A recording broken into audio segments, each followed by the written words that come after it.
You didn't plan to become a snitch. It starts in a small interview room.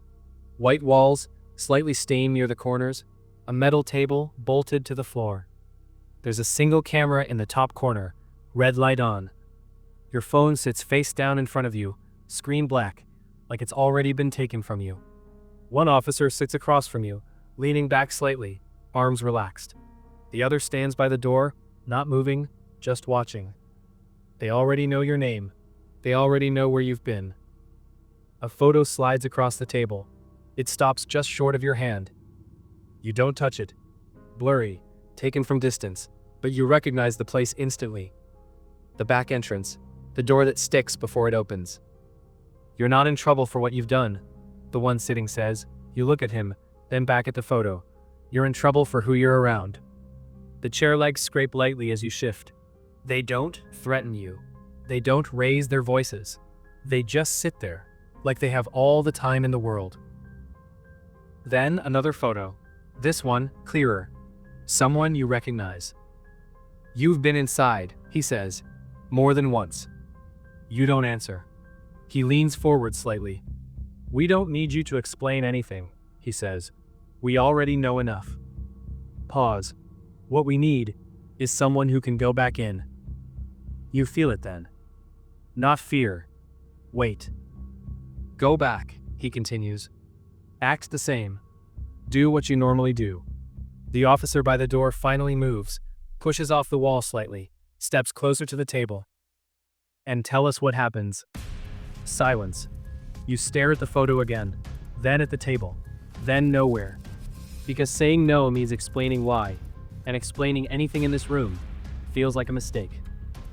You nod once. Chapter 1. Going back in. The door sticks slightly before it opens. You've noticed that before.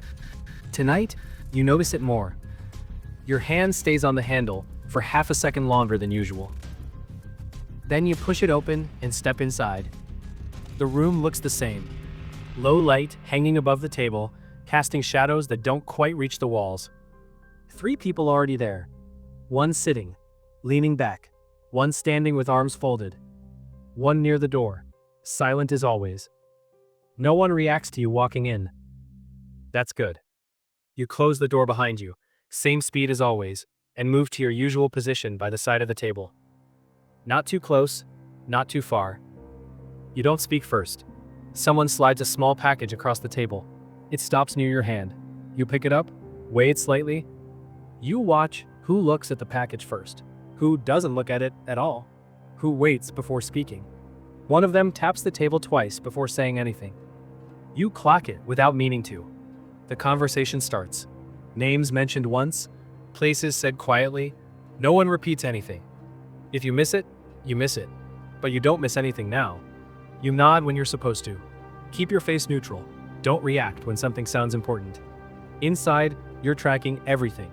The room, the people, the order things happen in. A phone buzzes briefly. Someone flips it face down without checking it. Another glances at the door before speaking. Small things, but they stay. The meeting ends quickly.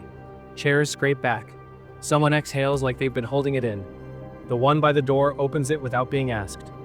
You leave with them. Same pace, same expression.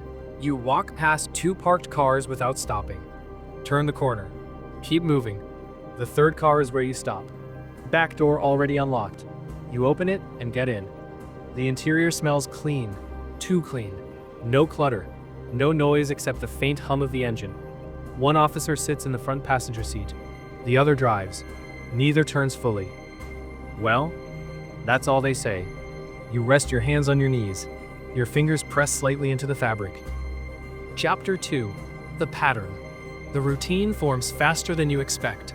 In, watch, out, report. At first, it feels manageable. You go in, do what you always did, then leave and repeat it back. Simple. But it doesn't stay simple, because now you're noticing things before they happen. A glance between 2 people before a topic changes.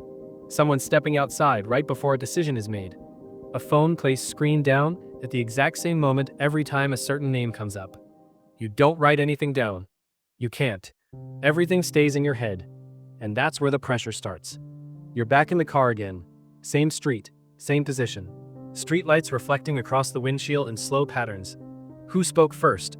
The officer asks. You picture the room, the table, the order everyone was standing in. You answer. He nods slightly. Who disagreed? You replay the moment. Someone shifting their weight. A pause before responding. The officer types something into a tablet. The screen lights up briefly, then dims. No reaction. But you feel it. Your answers are going somewhere. Being stored, compared, connected. The next time you go in, you're sharper. You notice how one of them avoids eye contact when a specific topic comes up. Another checks the door twice before speaking. Someone taps their fingers against the table in a pattern you didn't notice before. You're not just remembering, you're analyzing. And that's when it becomes dangerous. Because now, your answers don't just describe what happened, they mean something. Then it happens. You're standing near the wall when one of them looks at you. Not long, just longer than usual. You don't react, but you feel it. A small shift. Enough to stay in your head after you leave. That night, in the car, the questions change. Did anyone seem off? You pause, because now you're not repeating facts. You're giving judgment. The officer watches you this time. Not what you say, how you say it. Chapter 3. Too deep. You're closer now, physically and mentally. You stand nearer the table. No one tells you to move. No one asks you to step back. You just don't get moved anymore. That's the difference. A map is spread across the table. Edges worn, slightly curled. Someone holds it flat with their palm, while another traces a route across it with a finger. You don't step closer, but you don't step back either. You see enough. Street names, turns, landmarks. You remember all of it. You have to. Later, you're back in the car. Show me, the officer says. You lift your hand slightly and trace the route in the air. Left turn, straight, second right. He leans forward, watching your hand, not your face. That's when it hits you. This isn't small anymore. This is real. Back inside, the atmosphere shifts again. Not obvious, but different. Conversations still happen, people still talk. But there's a delay now.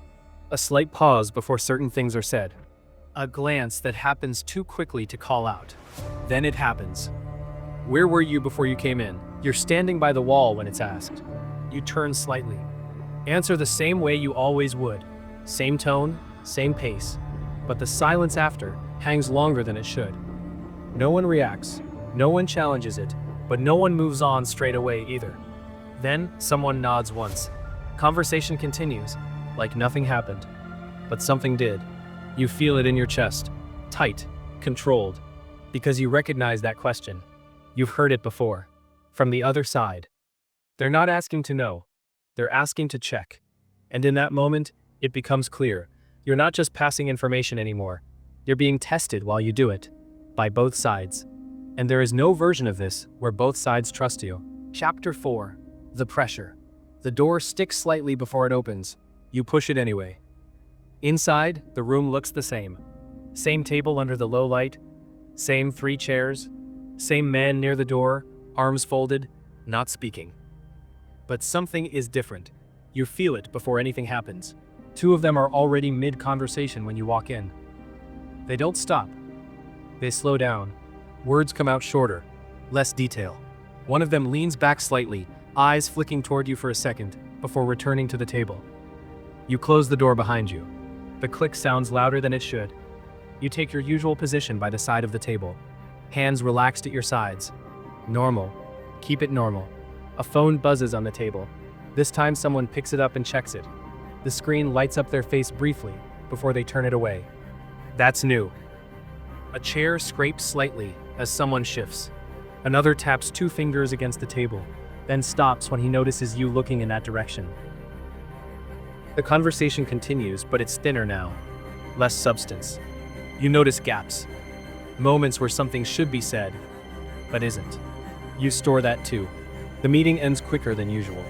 One of them pushes his chair back before anyone finishes speaking. Another stands and adjusts his jacket, not looking at you. The man by the door opens it. You leave. Same pace, same expression. Outside, the air feels sharper. You walk past the first car, then the second. You slow slightly before the third, then open the back door and slide in. The seat is cold. The door shuts. Silence. The officer in the front doesn't turn fully this time. Well, you rest your hands on your knees, fingers pressing lightly into the fabric. You start talking. The conversation was shorter, you say. Less detail. The driver glances in the mirror. Less detail how? You picture the room, the pauses, the way people stopped mid-sentence. They left things out, you say. The officer in the passenger seat taps something into a tablet. The glow lights up his hands. Did they mention the location? You shake your head. No. He pauses, then looks back slightly. Or did they avoid mentioning it? That lands differently. You think back, the pause, the way someone changed the subject. You nod once. They avoided it. The tablet screen goes dark. And for the first time, you realize something. You're not just reporting what happened, you're reporting what didn't. Chapter 5. The Shift. You walk in again. Same door. Same resistance on the handle. But this time, you don't pause. You push straight through. Inside, the room is quieter than usual. One person stands by the table. Another sits, elbows resting on the surface, fingers interlocked. The third is near the wall, phone in hand. They all look at you, just for a second, then look away. You close the door, take your position. No one speaks immediately. That's new. Before, conversations were already happening when you entered. Now, they wait. One of them finally starts talking, but his voice is lower than before. Another steps slightly closer to him, like he doesn't want the words to travel. You can't hear everything now. That's new too. You shift your weight slightly, trying to angle yourself without making it obvious. Someone notices. Their eyes flick toward you, then back. The conversation continues, but it's fragmented. Half sentences, short phrases. One of them gestures toward the table, but doesn't say what he means out loud. You watch their hands instead. The way one taps the edge of the table, the way another tightens his grip on the back of a chair. You're picking up less information, but more signals. Then it happens. One of them turns to you, direct. Say that again, he says. Your body reacts before your mind does. You look at him. You hadn't spoken. The room goes still. No one moves, no one corrects him. Then he looks away. Doesn't matter, he says. Conversation resumes, but now your chest feels tighter, because that wasn't a mistake. That was a test. Later, you're back in the car. Streetlights pass across the windshield in slow streaks. Who spoke the least? The officer asks. You picture the room again. The silence. The hesitation. You answer. Who avoided you? He asks next. Because now, you're not just recalling facts. You're interpreting behavior. You answer anyway. The officer watches you closely. Not your words, your timing. And now it's clear. Both sides are doing the same thing. Watching, testing, waiting. Chapter 6. No way out. You sit in the car before going in. Engine off. Silence. Your hand rests on the door handle, but you don't open it straight away. You look at your reflection in the window. Then you open the door and step out. The walk to the building feels longer than usual. Your shoes scrape lightly against the pavement. You reach the door. Push. It sticks. You push harder. It opens. Inside, the room is already active. Two people standing close together, speaking quietly. One seated, tapping something against the table in a slow, steady rhythm. They don't stop when you enter. They don't slow down either. They just continue. That's worse. You take your position, hands steady, eyes forward. The conversation moves around you now, not including you, not avoiding you, just adjusting. A name is mentioned. You catch it. A location follows. You lock it in. Then, where were you yesterday?